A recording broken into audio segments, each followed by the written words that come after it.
വിജയ് എന്ന യുവാവിനെയും ഒരു പോലീസുകാരനെയും പരിചയപ്പെടുത്തിക്കൊണ്ടാണ് സിനിമ ആരംഭിക്കുന്നത്. അവിടെ നിന്നും ഒരു ഇൻസ്റ്റൻസിൽ കഥാനായകനായിട്ടുള്ള വിജയുടെ അമ്മയെയും സഹോദരിയെയും ഒരു അജ്ഞാതനായിട്ടുള്ള അയാൾ തട്ടിക്കൊണ്ടുപോയി എന്ന് അറിയുകയും അതിനുശേഷം ഈ തട്ടിക്കൊണ്ടുപോയ ആൾ ഒരു മാസ്ക് മാൻ ആയിട്ട് വരികയും അയാൾ പറയുന്ന കാര്യങ്ങളൊക്കെ വിജയെ കൊണ്ട് ചെയ്യിക്കുകയും ചെയ്യുന്നു. ശേഷം ഉണ്ടാകുന്ന സംഭവങ്ങളും ഇതിനു പിന്നാലെയുള്ള അന്വേഷണവും ട്വിസ്റ്റുകളും ഒക്കെ പറയുന്ന ഒരു ക്രൈം ത്രില്ലർ സിനിമയാണ് ഈ വർഷം തമിഴിൽ റിലീസ് ചെയ്ത് ഇപ്പോൾ ഏറ്റവും പുതിയതായിട്ട് OTT ആയിട്ട് എത്തിയിട്ടുള്ള ഹിറ്റ് ലിസ്റ്റ്. ഹലോ നമസ്കാരം, വെൽക്കം ടു മോളിവുഡ് ടോക്സ്. നമ്മൾ ഇന്ന് വന്നിട്ടുള്ളത് ഹിറ്റ് ലിസ്റ്റ് എന്ന സിനിമയെക്കുറിച്ച് സംസാരിക്കാൻ വേണ്ടിയിട്ടാണ്. കഴിഞ്ഞ ദിവസമാണ് സിനിമ കാണാൻ സാധിച്ചത്. അപ്പോൾ സിനിമയെക്കുറിച്ചുള്ള അഭിപ്രായം നമുക്ക് സംസാരിക്കാം. അതിന് മുമ്പ് നിങ്ങൾ എൻ്റെ ചാനൽ സബ്സ്ക്രൈബ് ചെയ്യാത്ത ഒരാളാണെങ്കിൽ ഇപ്പോൾ തന്നെ സബ്സ്ക്രൈബ് ചെയ്യുക. ബെല്ലൈക്കണും കൂടെ ഒന്ന് എനേബിൾ ചെയ്യുകയാണെങ്കിൽ എൻ്റെ ഏറ്റവും പുതിയ വീഡിയോസ് എത്രയും പെട്ടെന്ന് നിങ്ങൾക്ക് കാണാൻ സാധിക്കുന്നതായിരിക്കും. അപ്പോൾ സിനിമയിലേക്ക് വരികയാണെങ്കിൽ ശരത് കുമാറും കനിഷ്ക് വിജയുമാണ് പ്രധാന വേഷങ്ങൾ കൈകാര്യം ചെയ്തിട്ടുള്ളത്. ഇവരുടെ രണ്ടുപേരുടെയും ക്യാരക്ടേഴ്സിനെ പൂർണ്ണമായിട്ടും മെയിൻറ്റെയിൻ ചെയ്തുകൊണ്ട് അതിനൊപ്പം തന്നെ ഒരു മാസ്ക് മാൻ ക്യാരക്ടറിനെ ആന്റഗോണിസ്റ്റ് ആയിട്ട് വെച്ചിട്ടാണ് സിനിമ കഥ പറയുന്നത്. മറ്റ് അഭിനേതാക്കൾ കുറച്ച് പേരൊക്കെ ഉണ്ട്. എന്തായാലും ഈ കഥയിലേക്ക് വരുമ്പോൾ ഇത് ഒരു കുറച്ച് ഹോളിവുഡ് സിനിമകളിലൊക്കെ വന്നിട്ടുള്ള ഒരു സ്റ്റോറി ലൈനാണ്. ഇവിടെയും വന്നിട്ടുണ്ടാവും, ഈ കൈൻഡ് ഓഫ് സ്റ്റോറി ലൈൻ വന്നിട്ടുണ്ടാവും. പക്ഷേ വളരെ സിമിലർ ആയിട്ടുള്ള ചില ഹോളിവുഡ് സിനിമകളുണ്ട്, അത് ഞാൻ എടുത്തു പറയുന്നില്ല. എന്തായാലും നിങ്ങൾക്ക് അതൊക്കെ കണ്ടിട്ടുള്ളതാണെങ്കിൽ നിങ്ങൾക്ക് ഇത് കാണുമ്പോൾ അത് മനസ്സിലാവും, അല്ലെങ്കിൽ അതൊരു പുതിയ എക്സ്പീരിയൻസ് ആയിരിക്കട്ടെ.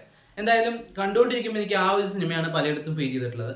ആരെയും ഉപദ്രവിക്കാൻ ഇഷ്ടമല്ലാത്ത നായകനെ കൊണ്ട് മാസ്ക് മാൻ ചെയ്യിക്കുന്ന കാര്യങ്ങളും അതിലെ ക്രൂവൽറ്റിയും കാര്യങ്ങളൊക്കെ പ്രസന്റ് ചെയ്തുകൊണ്ട് പോകുമ്പോഴും സിനിമ ഒരു പരിധി വരെ എൻഗേജിങ് ആവാൻ ശ്രമിക്കുന്നുണ്ട്. എന്നാൽ മൊത്തത്തിലൊരു അനുഭവം എന്നുള്ള രീതിയിൽ എനിക്കൊരു ആവറേജ് അല്ലെങ്കിൽ അതിന് താഴെ നിൽക്കുന്ന സിനിമയായിട്ടാണ് ഫീൽ ചെയ്തത്. അഭിനേതാക്കളുടെ പ്രകടനത്തിലേക്ക് വരുമ്പോൾ ശരത് കുമാറിന് അതൊരു ടൈലർ ഫിറ്റ് ക്യാരക്ടറാണ്. പുള്ളിനെ അങ്ങനത്തെ ഒരു ക്യാരക്ടറിൽ വെച്ചിട്ട് പുള്ളിയോട് എന്ത് ചെയ്യാൻ പറഞ്ഞാലും പുള്ളിക്ക് ചെയ്യാൻ അറിയാം. ഒരുപാട് തവണ പുള്ളി ചെയ്തിട്ടുള്ള റോളാണ്. പക്ഷേ മറ്റേ ആക്ടർ കനിഷ്ക് എന്ന വിജയിലേക്ക് വരുമ്പോൾ പുള്ളിയുടെ പെർഫോമൻസ് വളരെ വീക്കായിട്ടാണ് എനിക്ക് ഫീൽ ചെയ്തത്. പക്ഷേ ആ ക്യാരക്ടറിനെ കുറച്ചുകൂടി നന്നായിട്ട് ചെയ്തിരുന്നു എന്നുണ്ടെങ്കിൽ, ആ ഒരു ക്യാരക്ടറിന്റെ ഇമോഷൻസ് ഒക്കെ നമുക്ക് ഒന്നുകൂടെ കണക്ട് ആയിട്ടുണ്ടായിരുന്നുണ്ടെങ്കിൽ സിനിമ ഒന്നുകൂടെ നന്നാവുമായിരുന്നു എനിക്ക് തോന്നി. എന്തായാലും ത്രില്ലർ സിനിമകൾ ഇഷ്ടപ്പെടുന്ന ആളുകളാണെങ്കിൽ തീർച്ചയായിട്ടും ഇതിന്റെ സ്റ്റോറി ലൈൻ നിങ്ങൾക്ക് ഇഷ്ടപ്പെടും. അത് നിങ്ങൾ കണ്ടിട്ടുള്ളതാണെങ്കിൽ പോലും ഒരു തവണ കണ്ടിരിക്കാനുള്ള ഒരു ലെവലിലൊക്കെ ഫീൽ ചെയ്യുന്നുണ്ട്.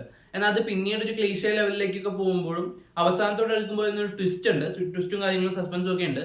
ഈ സംഭവങ്ങളൊക്കെ നിങ്ങൾക്ക് ഗസ് ചെയ്യാൻ പറ്റിയില്ല എന്നുണ്ടെങ്കിൽ അത് നല്ലൊരു എക്സ്പീരിയൻസ് ആവാൻ സാധ്യതയുണ്ട്. എനിക്ക് പേഴ്സണലി അത് വളരെ പ്രഡിക്റ്റബിൾ ആയിട്ടാണ് ഫീൽ ചെയ്തത്. അതുകൊണ്ട് എനിക്ക് അത്ര ക്വാളിറ്റി ഇമ്പാക്ട് ഫീൽ ചെയ്തില്ല. എനിക്കൊരു ആവറേജിന് താഴെ നിൽക്കുന്ന അനുഭവമായിട്ടാണ് സിനിമ തോന്നിയത്. വെറുതെ ടൈം പാസിന് മാത്രമാണെങ്കിൽ കണ്ടു നോക്കാവുന്ന സിനിമയാണ്. പിന്നെ ഇതിന്റെ മ്യൂസിക്കൽ സൈഡും കാര്യങ്ങളൊക്കെ ഓക്കെയാണ്. സൗണ്ട് എഫക്ട്സും കാര്യങ്ങളൊക്കെ അത്യാവശ്യം കൊള്ളാൻ തോന്നി. പക്ഷേ ആ വില്ലൻ ക്യാരക്ടറിന് കൊടുത്തിട്ടുള്ള ഒരു ലുക്കും കാര്യങ്ങളിലും ഒക്കെ വളരെയധികം ഇൻസ്പിറേഷൻസ് വന്ന പോലെയും അത് കുറച്ച് ഓവർഡോസ് ആയ പോലെയും ഫീൽ ചെയ്തു. കുറേ ഇടത്ത് ലോജിക്കൽ മിസ്റ്റേക്സ് ഉണ്ട്, പ്രസന്റേഷനിൽ എറേഴ്സ് ഉണ്ട്.